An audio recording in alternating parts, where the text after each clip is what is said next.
Hello' ভিউৱাৰসকল, কি খবৰ সকলোৰে? আশা কৰোঁ সকলো ভালেই আছে। মই প্ৰিয়াক্ষীয়ে আপোনালোক সকলোকে মোৰ নতুন চেনেল দ্য ষ্টৰী টাইমলৈ স্বাগতম জনাইছোঁ। এই পেণ্ডেমিক চিটুৱেশ্যনত বাহিৰলৈ যাব পৰা নাই জানেনে?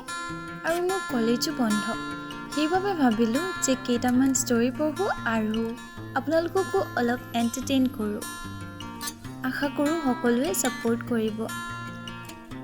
ষ্টৰী টাইমৰ প্ৰথম ষ্টৰীটো পঢ়িব ওলাইছোঁ এজন অতি নম্ৰ আৰু মিথ্যাভাষিক লোকৰ ওপৰত। ষ্টৰীটো মোৰ মায়ে লিখিছে। আশা কৰোঁ আপোনালোকে ভাল পাব। এখন সৰু গাঁও, নাম ৰংজুলি। সেই গাঁৱতে বাস কৰিছিল এজন অতি নম্ৰ, অমায়িক, মিথ্যাভাষিক, গহীন গম্ভীৰ লোক। নাম দেশীৰাম।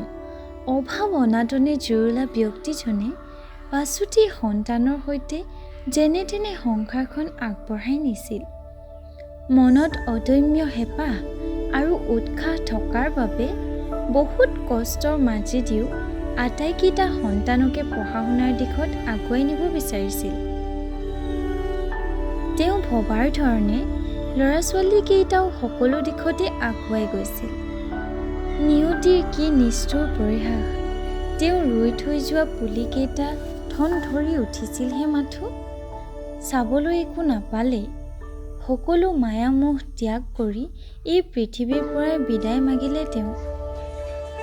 এতিয়া তেওঁৰ আটাইকেইটা সন্তানেই সমাজৰ একোজন সুনাগৰিক তথা কৰ্মময় জীৱনৰ এক অনুপ্ৰেৰণা।